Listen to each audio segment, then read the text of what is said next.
Everybody, welcome. So my name is Mark Heslop. I'm the International Maths Subject Partner here at Pearson.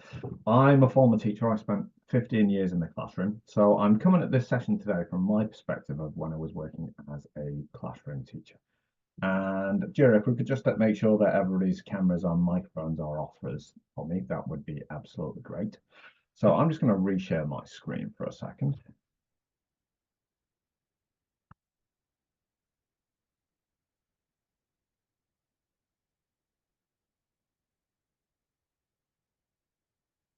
Okay, so hopefully you can all see my screen now. So this is what we call the Pearson portal, and it's our one-stop shop, and I'm going to drop the link into this to getting into effectively all the Pearson apps. You can search ResultsPlus, you can search ExamWizard login, and you can get in via that way. But this is effectively the one-stop shop. Now then, how do you get access to the Pearson portal? Edexcel Online, ResultsPlus, ExamWizard. It's your exams officer. So your exams officer effectively has the ultimate access with the head of centre in terms of creating accounts for teachers and giving them access to the various sections of the Pearson portal. So we're actually going to come at ExamWizard first, and I'm going to come at it from a slightly different perspective than what people think ExamWizard is useful for. And then I'm going to look at ResultsPlus. I'm going to look at ExamWizard in terms of helping you prepare your staff and prepare your teachers for upcoming assessments and their knowledge of the courses. And then we're going to look at ExamWizard as how to evaluate once your students have taken results and look for areas that the department can improve on with their students. So let's go into ExamWizard form. While I'm just firing up ExamWizard, it'd be lovely for you to just drop into the chat where you're from and what actually your subject you're teaching is, because I can tune this a little bit. I'm mainly going to do this on maths, but I can actually do this on other subjects as well. So I'm going to go into ExamWizard. Okay, and what we have here is we can choose any of our subjects. We could go into the BTECs. I'm going to kind of go into this from the general qualifications suite today. And I'm going to choose maths. And we can proceed to log in. As I'm already logged in on the Pearson portal, it just takes me straight in. So we have a number of options here today. We could use this to find past papers. We could look at any papers that you've already saved, and we could look at building a paper. Now, if you wanted to change subject, that's the area you go. So most people use the build a paper section, and it's the most common usage of it. ExamWizard is to put together banks of past papers on a topic or revision materials or topic tests with our students, because it's actually a database of all the past exam questions. I'm going to show you how to do that, and then I'm going to talk about the alternative purpose in terms of improving your teacher's knowledge. Okay, so we can choose from any of our range of qualifications, and just a note, if you're an international centre, the international specs are very similar to the UK specs and vice versa. So for instance, I get teachers in the UK and international saying, can we have more questions on proof, which is one of our topics. They're used to searching on ExamWizard, for instance, on the international A level, but actually there's the same topic in the UK specification. So actually a search there actually allows them to access a new bank of questions. So I'm going to go into, we'll go into international GCSE. And this is where we have a variety of options that we can use. So we could actually switch qualifications here. We can look at units. So paper 1 and paper 2 for maths are the same. It's any content could come up in either paper.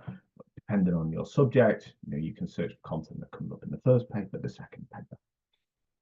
We can actually look back at kind of legacy exam questions. This is our old specification. In maths, we have higher and foundations here, so we can filter for that one.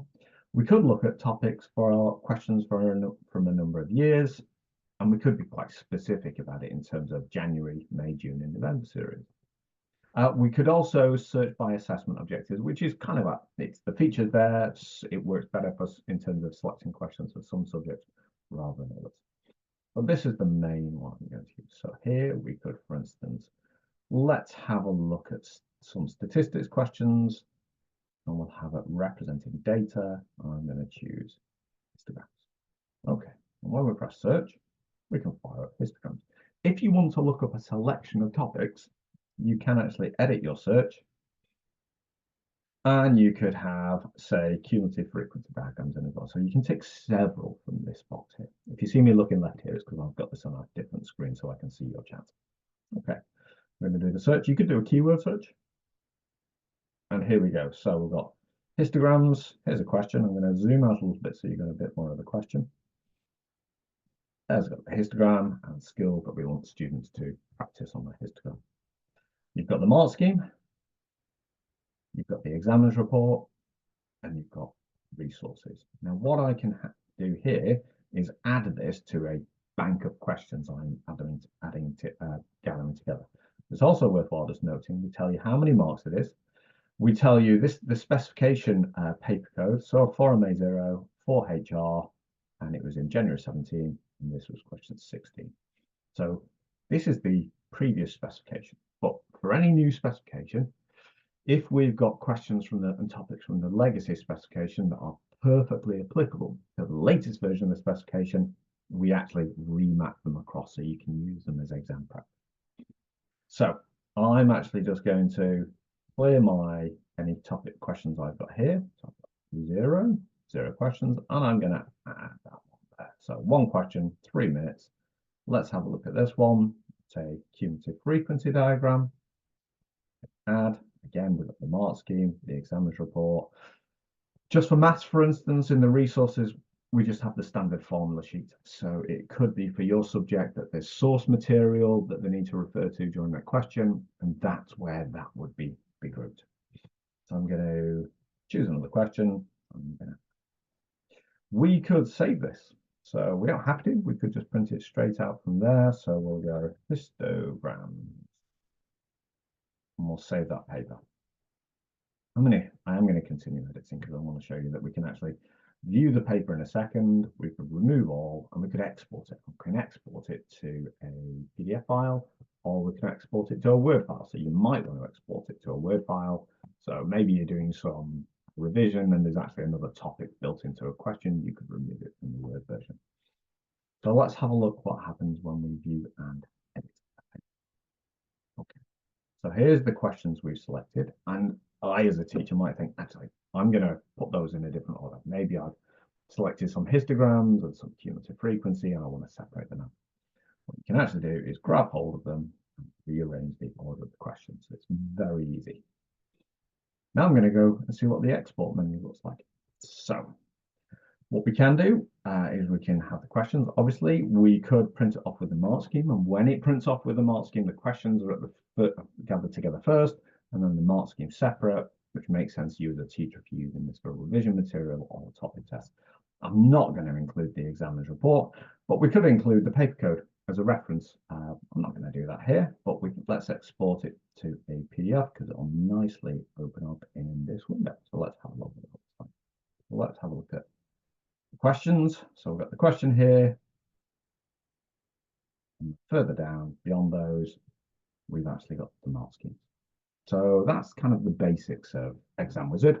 And most people think, and they're probably quite right, it's very useful for putting together topic tests, putting together revision material before the exams. But I think there's an actually far more important purpose to this that's massively underestimated. So my advice would be any teacher in your department should have access to ExamWizard. Buy your exams officer to get that Edexcel online login. And I would suggest, especially if you've got new teachers or you're new to teaching a specification, you should be using, for its other purpose, ExamWizard every single week. Let's have a look at why. So when we're new to a specification, we might have an idea of what those specification points mean in terms of an assessment. It's worthwhile just sanity checking. So when part of your planning for the week, if you're teaching, say, histograms, it's a great way to look at what histograms questions have been set, and just to see the range of difficulty of questions. Because in textbooks, we have questions at the start that will build up the student's knowledge, but not necessarily the kind of questions we assess in an examination. Those tend to be later in the exercises, but you can use ExamWizard to just look at what has been set, so we can say, okay, I know this is kind of the easiest rate type of histogram question set. I don't know, this is the hardest type of histograms question set. I know what I'm aiming for. That's incredibly useful and subtle, especially for new teachers. A lot of new teachers, end up with surprises when their first cohort goes through a set of exams and they go, "Ooh, okay, I need to take that into account for next time round." But if they've been using ExamWizard across the 2 years of the course, in their planning, what's the easiest question that's set on this topic? What's the hardest question that's set on this topic? And also, importantly as well, what other topics go well together to build nice and interesting exam questions? So, for instance, let's find some more histograms questions in here. Let's edit that search to take out the cumulative frequency diagrams. And research, and it'll just give us those histograms. So, histograms with unequal class width. Conditional probability. So it's a little bit subtle, but actually some teachers don't realize that the examiners actually think it's really good to bring probability and calculations of probability into histograms. These are the kind of things that you can discuss with your students. Make sure that we're just checking how questions are being built. And also from a pedagogy perspective, just helping especially new teachers appreciate the links between different areas of mathematics from the way that they're logically built together in examination questions. I think that's using it in that way is vastly underrated in terms of helping teachers develop their own subject knowledge. So that's a brief overview of ExamWizard, that preparation for exams. I'm now going to switch to ResultsPlus, and we'll look at how we use ResultsPlus to analyze our sets of results. So we've got effectively ResultsPlus here. I've already got it fired up here. Oops, I might have resubmit since I've been out of this page for 10 minutes or so. Now, you will have just your center number here. I've got an extra banner across the top here because I can effectively log in as different centers around the world when I'm supporting teachers. And this is our dummy center. Now, it doesn't have live exam results built into it. So there's something I actually have to show you in a slightly different way, but I'll highlight that in a second. So ResultsPlus is where your exam results get uploaded up to on results day. And I think, well, when I was a head of department, it was my go-to tool to help target the professional development of the department immediately after effectively the summer break. But we're in an international setting. We've got modular exams. So we've got exams just happened in the past few weeks, and I'm going at the moment. We've got a January series. These are the kind of tools that we can use across the year to just make sure that we're not missing anything in our teaching. So there's a few options down here that are mainly for your exams officer. So if you have a student joining you in the sixth form and they've done their GCSEs or international GCSEs with us, your exams officer can actually access their results. Create or edit groups. So we're mainly going to look at this today from the perspective of just a whole exam cohort perspective, but you could actually set up teaching groups for comparison. I've just got a note on that one. So, this works well when you've got good class sizes. When you've got small class sizes, especially if they're less than 10, and you're comparing them to other groups, small groups are statistically more variable. So it doesn't take, more than a couple of students in one group who've got either very good or very bad results to really start to skew those averages around. So when you've got small class sizes, just be careful about comparing the results from one group to another group. The human brain is great for leaping to conclusions about what's going on behind the data. It's less valid to do so when we've actually got small class sizes. Global results analysis is effectively just the whole Pearson cohort results, not compared to any particular school. Our mock analysis service, so some of you use our mock service where during the year, you can ask us to send you past papers for your students to sit under exam circumstances. They get sent back to us. We mark them and the results are uploaded into ResultsPlus. So it's marked by the same team that marked the live examinations. You can also, and people don't realize this, you can actually upload your own mock results. So if you've used a past paper, you can actually upload those results into ResultsPlus for analysis against the whole cohort performance data. I'll show you a little bit more about that in a bit. And then the main one that teachers use 99% of the time is this section. So this is where your centre's results are compared against the whole cohort. So let's have a look at that. Okay. So we've got a number of options here. Student results, this is where you could actually put in a student's name and actually, and this is a dummy center, so I can't do that. Put in a student's name and actually look at those results. Group results, so if you teachers or you've set up individual teaching groups, this is where you can compare those results with each other. And my best advice when you're doing this is, for like year 11 pupils, get your exams officer to set them up on Edexcel Online first with their names in the way that they will appear on the system for when they do the live examinations, because that way you can actually compare, say, mock results with actually their live exam results fonts. I'm going to come to this one last because that's the one we're mainly going to look at. Download results. So you can actually, for a cohort, download every single question mark for every single pupil. I'll talk about why you want to do that. You might want to do that in a bit. Now, I'm going to base this on what the majority of people want to use ResultsPlus for, and then I'm going to talk about some of the things that you can use it for if you want to go into that level of detail. But let's go into the cohort results. Now then, two things here: paper analysis and grade reports. The grade reports is just what we call a grade ribbon, shows the distribution of your exam results. I'm going to go out of this and into it another way in a second. I'll explain why in a second.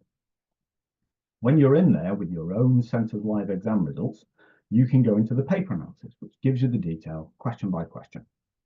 Now then, so normally we go into this grade report, have a look at the grades, like let's have a look at how they do on the papers. The only exception to this is when you're using modular exams in the middle of the year and your students are getting results that are not cashed in. So when we go into the grade report, it's for cashed in qualifications after they finish the qualification. And it will actually give you the paper analysis of the papers that contributed towards that final grade. Absolutely makes sense. There are times during the year, for instance, those of you who have made entries in the autumn series. So for instance, maybe you're doing international A-levels, maybe your students have just done Pure 1. They're not going to cash in the IAS maths until next summer, but you want to analyze how they've done in that first Pure 1 paper. So in that case there, we'd go into the paper analysis here, which basically is every single unit that your students have taken, regardless of whether it's been cashed in or not. Now then, the reason why I'm going to go into this a slightly different way is because this is a dummy center. There's no live results.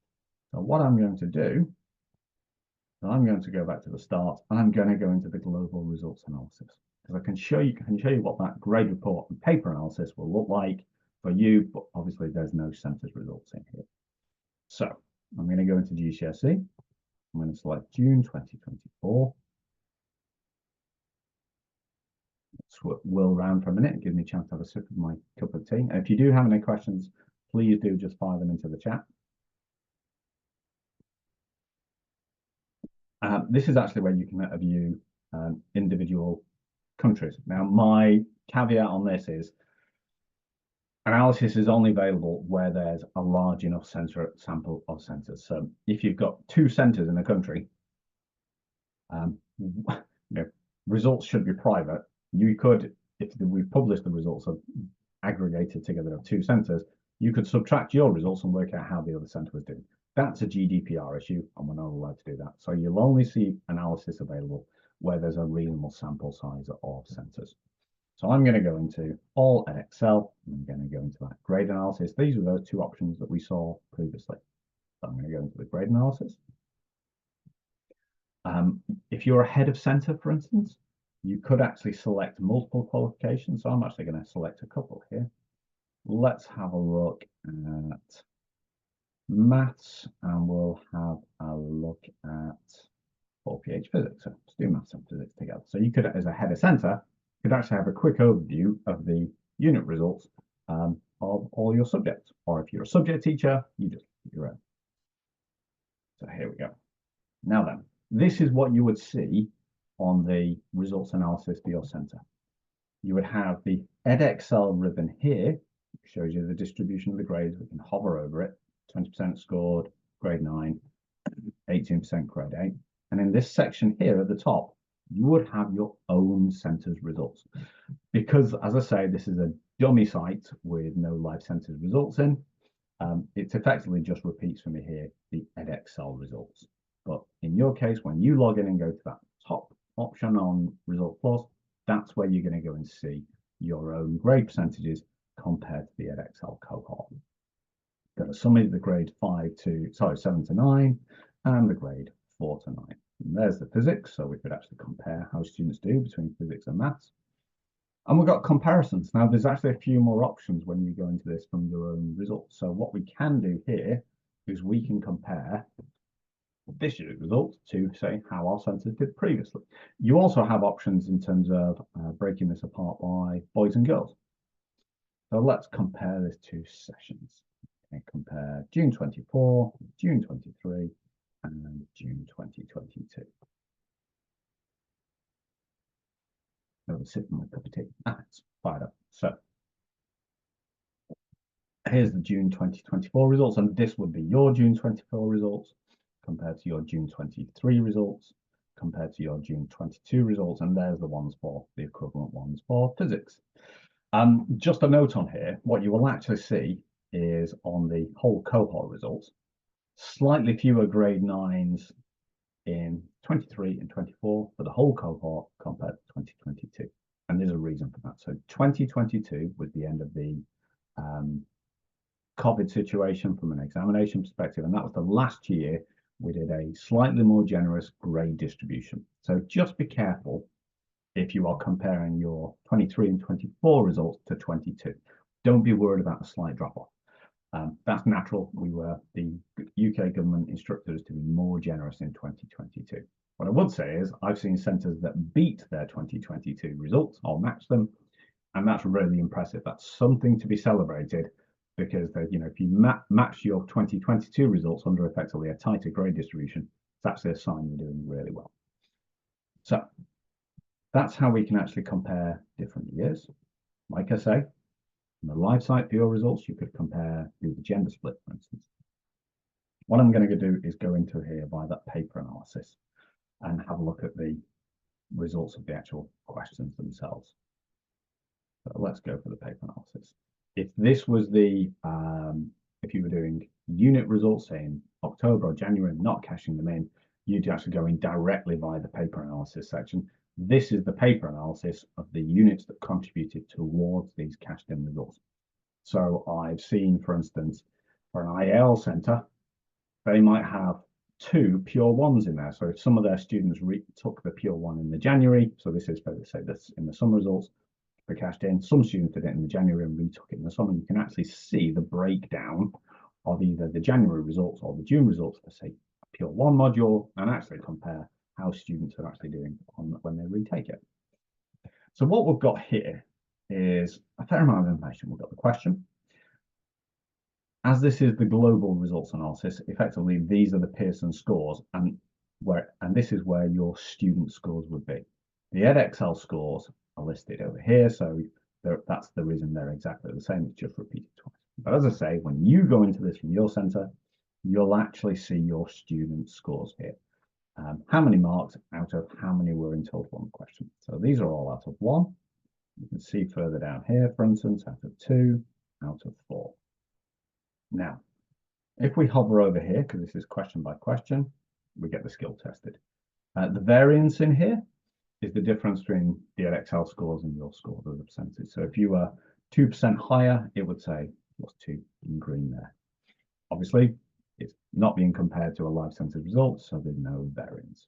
I'm going to go through these different sections. So highlight report, where we can look at the best questions and worst questions, the skills map, where all the skills are brought together, but also my best advice when you're looking at analyzing your data on ResultsPlus is always to have a copy of the papers to hand. And I'll explain why in a second. You can get access to the papers here. So here's the examination paper to download, the mark scheme, and the examiner's report. And do, at the very minimum, have a copy of the exam paper with you whenever you're looking at this. The reason why is really important. So maybe there's a topic that we think, okay, my students didn't do so well on integers. There's a real difference between the types of questions we set on the same topic. So it could be that this was actually a quite straightforward question on integers. And if the students aren't performing quite so well, then that's an indication that we need to do something about the way we teach integers. I'm going to come to that advice in a second. It could be that this was a problem-solving topic where there was a paragraph, the students had to work out what was going on. They had to realize that integers was the topic and then work with integers. So there's a real difference between whether it's obvious what the topic is, students please do something with these integers, or whether it's hidden within, potentially for maths and say for physics, a problem-solving question. So having a copy of the papers to hand will help you determine whether it's the actual topic itself that was the root cause that we need to work on, whether it's problem-solving skills that we need to work on. Various ways to integrate problem-solving into your scheme work. But that's what I mean by saying it's really important to have a copy of the papers to hand. This bar here actually gives you an idea of how many of the students got a range of marks. I'm going to scroll down to a larger one. Okay, so let's go to this 4 marker. On, say, a 4 marker, green is the top 2 marks. So it'd be so 6,131 students scored 3 out of 4 or 4 out of 4. The red is effectively 0 marks or 1 mark, and amber is everything in between. So we can see on this question, a huge chunk of the students, although this was the average, a huge chunk of the students were actually very successful on this question. And there was actually a quite small chunk of students who didn't score any marks on it. Here's an interesting one. So this tells me that actually 1,100 students, or it will be your figures on here when you go into the live results, only a small proportion of your students couldn't start that question. Quite a good proportion of them could get the majority of the way through it, all by the top 2 marks, but a lot of students couldn't actually finish it off, and these are the students that actually finished it off. So I think there's some quite good information when we're looking at this as to giving an indication, especially on a topic like this one. So out of 3 marks, only about a third of the students here could actually fully answer that question, and actually a huge amount of the students couldn't find their way into that question really to make any significant headway on it. These bars are actually really quite interesting when you know how to read them. When it comes to 1 markers, obviously, it's going to be 1 mark is going to be green and red is going to be effectively no mark. So don't be surprised on some of the low marking questions if you don't see amber, is my point on this one. So that's just an overview of the entire paper. If we wanted to, we could actually print that one out, and you can print out the entire thing as a color PDF for you to distribute amongst your staff. I'm going to come back to the export in a second. Oh, sorry, I just clicked on view paper. Let's go into that one. So you can actually view the paper here as well. So another way to alternatively view it. So let's go into the highlight report. Highlight report was my go-to tool as a head of department for things that we need to celebrate with the department. So we get here, top 10 skills to celebrate, and there's the skills there. This would be your census results. This would be the Edexcel average, and that would be the difference between them. You can change this to 5 if you wish. You can have it as fewer than 10, but change that to 5. Okay. Skills to improve. So we've got things to celebrate with the department, things that went really well. I'm going to come to why we might need to think about those in a second. Skills to improve, and then we have the questions to celebrate with that skill tested here. So entire questions where you might have multiple skills pulled together, and questions to actually improve as well. So that's just a nice highlight, just gives you those headline figures of effectively the best and worst. We can then go into that skills map. Okay. So the skills map is where all the skills are actually pulled together. So all the questions, so in this question, there were, across the papers that the student did, there were 11 marks on integers, and the students on average scored 9.22. And we can actually, if there's actually a grey diamond here, grey rhombus, it would actually telling you that that skill wasn't assessed in these papers. So how do we actually use this to improve? Well, the first one is to a degree obvious. We're looking at those skills to improve or questions to improve. I think it's worthwhile considering this from a slightly different perspective. So we need to get into that root cause of why students didn't get those marks that we would like them to get. But I think we can't discount the ones where they did very well. So when you're looking at this, I'd advise you to have a copy of your scheme of work.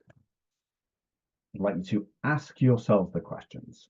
Okay, so on the questions we needed to improve, is it that the teachers were not quite teaching in terms of what they're aiming for? And that's where ExamWizard comes in. You know, have we helped our teachers sufficiently prepare for what's going to be assessed? I'm not a fan of teaching to the test. I think using ExamWizard highlights where there's links within questions. But I always used to say to students, you know, it's okay to lose the marks that you can't do. It's not okay to lose the marks that you can do, but you maybe not just showing it in the right way or including to certain keywords in the question. And I think that's where exposing your teachers to exam questions within ExamWizard prevents a situation where students lose marks needlessly. Now, looking at the question, looking at the mark scheme as to what the examiners are looking for, especially in terms of written explanations, keywords are underlined in mark schemes that students must include. And actually making teachers more aware of that and the students more aware of it means that they're actually going to be doing a higher quality explanation that will actually hit the right points in the mark scheme to be awarded the mark. So there's another aspect of why topics may be underperforming. So think about, okay, if we've taught it okay and we've used the right resources, or maybe we need to bring in some more resources for what we use for teaching this topic. Have we done enough revision on this? Was this one that we may perhaps assumed that the students knew and therefore concentrated on other topics? So that's a decision to be made. Another decision to be made is, are we actually spending enough time on this? And this is what I mean by having a copy of your scheme of work to hand when you're actually teaching this and looking at some of these and thinking, okay, that's the kind of thing we assume the students would be okay with, especially if it was, say, a year one topic. Do we actually need to spend a little bit more time on making sure it's consolidated? Do we need to bring that, just revise that within the second year of the course? So yeah, question whether you've got delegated enough time to teaching this for the topics that the students are struggling with. But then come back to these topics that your students have done really well on. Is it that you're teaching it really well? That you're using absolutely the right resources? And hopefully that is absolutely the case. But just question on some of these topics. Have my students done well because I've spent an awful long time on this in the scheme of work? And I always say it's that kind of law of diminishing returns, but sometimes, if we were to double the number of hours we spend on a topic, we wouldn't necessarily double the number of marks we get on it. There comes a point where no matter how many extra hours that you teach on it, if you've got a lot already, it doesn't actually make that much difference. Would some of that time, the topics that we've got a lot of time dedicated to on our scheme work, if the students doing really well on it, would actually the students benefit from maybe losing an hour from that, making a small difference, and gaining an hour on some of these topics where they're genuinely struggling, which may bring in more of a bonus in terms of marks. So do have a copy of the mark schemes when you're looking at this for that difference between plain topic, or it's obvious to the students what they need to do and whether they struggle with that topic or not, or whether it's embodied in some kind of problem solving question, and maybe they need to spend more time on problem solving questions. And also from the perspective of schemes of work, do topics do really well because we just spend loads of time teaching it? Would we be better off just trimming that slightly and spending more time on these individual topics? So how can we get into a bit more detail on this? I'm going to go into that analysis section, that first tab. And I'm going to draw your attention to the fact that we have in here what would be your student scores and the Edexcel average. What I'm going to do is I'm going to export this data. So we can click export here, and it will actually export this data as an Excel spreadsheet. And I'm actually going to bring in, I've already downloaded that one. Okay. So this is what happens when you press export. So those are those student scores. I've actually already been rearranging this one. Let me go backward on that one. Okay, so there's that 0.94 out of 1 and the Edexcel average of 0.94 out of 1. You can actually see that here. There's those 0.94s. But when we go into the downloaded version, you actually get some more detail. Now, this isn't for everybody. I'm actually going to switch off the filters that I've got switched on here. But what it gives you is the average performance on this question by each grade. So you can see question by question. Let's take, for instance, this one here. If this was your students, on this question here, they were high grade 2 on it. Let's go down some of the higher tier papers, for instance. So here's the higher tier papers. And we've got, say, this question here on polygons. We've got 3.11. Well, that means our students on average were a mid grade 6. So the really nice thing about this is, although you've got this same detail that you had on the main ResultsPlus screen, you can actually see question by question what grade range your students were operating in. And you can actually start to then manipulate this. So sometimes it's good. And I'm going to highlight just one paper here to look at how students did on higher mark questions compared to lower mark questions. So I'm going to put on a filter. And I'm just going to sort this, as what I had up earlier, by the largest to the smallest. And it's worthwhile looking at on these high mark questions. Are my students still getting the marks on high mark questions as well as low mark questions, or do they run out of steam? Indicating whether you just need to expose the students to more high markers in class. There's a lot you can actually do on this one. So I said before, you could download the student scores, every single student for every single mark. I've talked to a centre who, and this is for people who are really confident at data analysis, it's not for everybody. What they did was they filtered out their grade 8 students and worked out their average and dropped them into this column. And then they could compare them, say grade 8 students. Here's a higher tier paper. They popped their grade 8 students into this column and looked at where their grade 8 students were performing at grade 9 level, where they weren't performing at grade 9 level. So they were effectively looking at, using that to help them decide, which topics do we need to work on for our grade 8 students to give them a more secure chance of actually getting a grade 9. So there's lots you can do, not for everybody. I would say this page here is absolutely for everybody. Let's just cancel that one with the highlights report and skills map. If you want that little bit more detail, you can go into the export and download the data question by question and grade by grade to look at what grade your students operated at in each question. And I would say this bar in the middle is really interesting, seeing what proportion of students got a long way through the question or what percentage of your students didn't really make a start on it.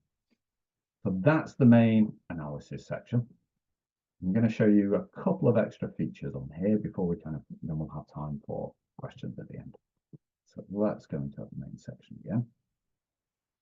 So I'm going to go into the how we'd set up groups. Like I say, this is a dummy site, so it's not live student data.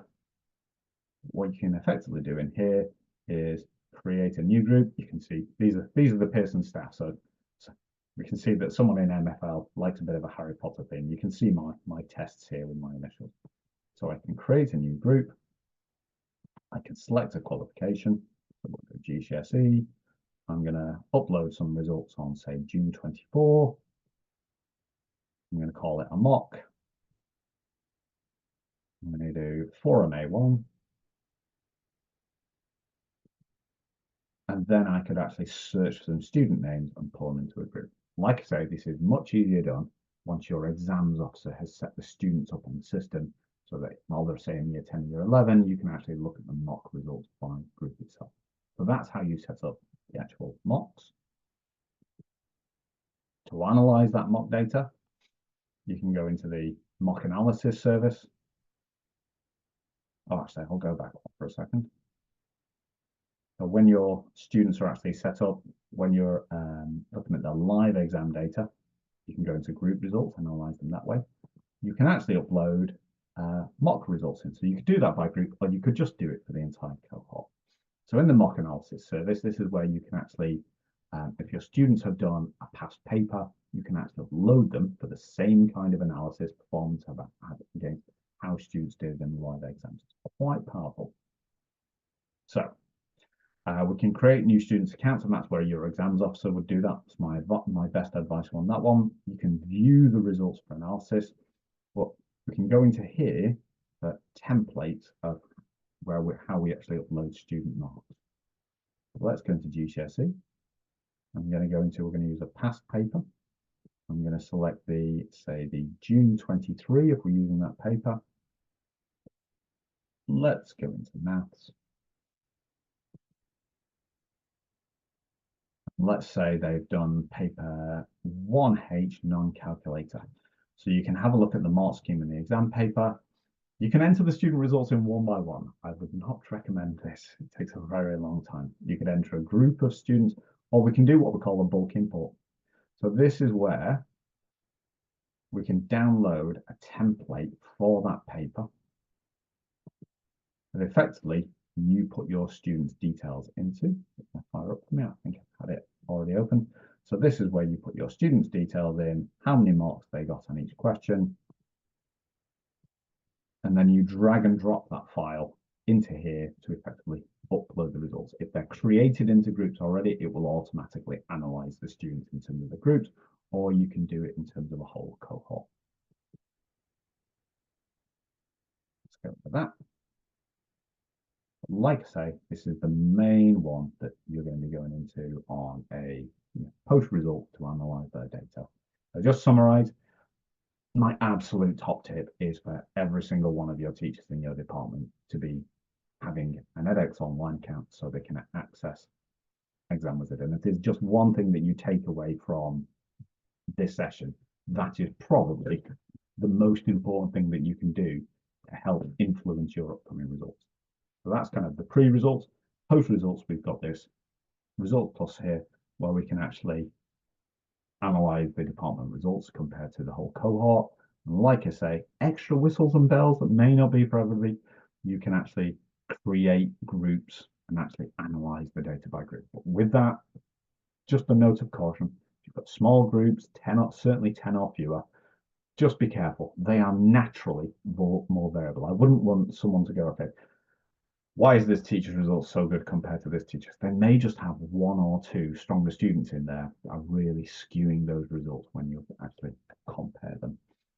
If you're part of a group of schools where you're looked after by a parent group of schools, we actually have what we call the schools group functionality. We call it the multi-academy trust functionality in the UK. I'm not going to demonstrate that here, but if any of your school leaders want to get in contact, that's where you can actually compare the performance of different schools within the school group. And I always come at that from the perspective of sharing best practice. So there's actually slightly different downloads available, and you can actually see which schools are teaching this topic particularly well. Is there anything that we can actually learn from that?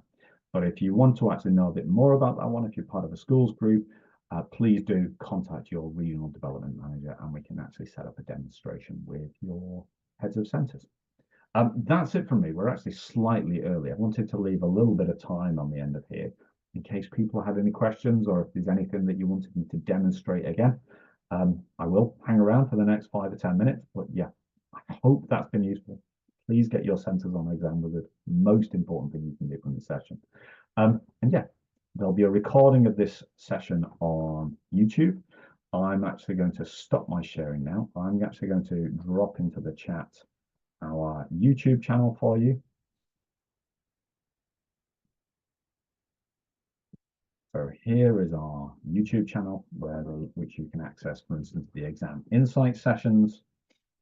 And this session here will go into the following playlist.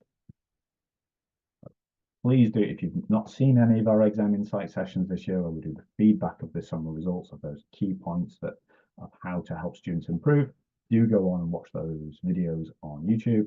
And if you've got any colleagues that missed this session or you want to watch this again, in the next week or two, this session will go onto YouTube. And I hope you found this useful. It'd be lovely to hear you say in the chat which bit about what I'm talking about here you found the most useful. And if you have any colleagues that missed this, there is a repeat of this session. It's in about 2 and a bit hours at 4 o'clock today. I'm going to hang around, see if you've got any more questions. But yeah, I hope you found that session useful.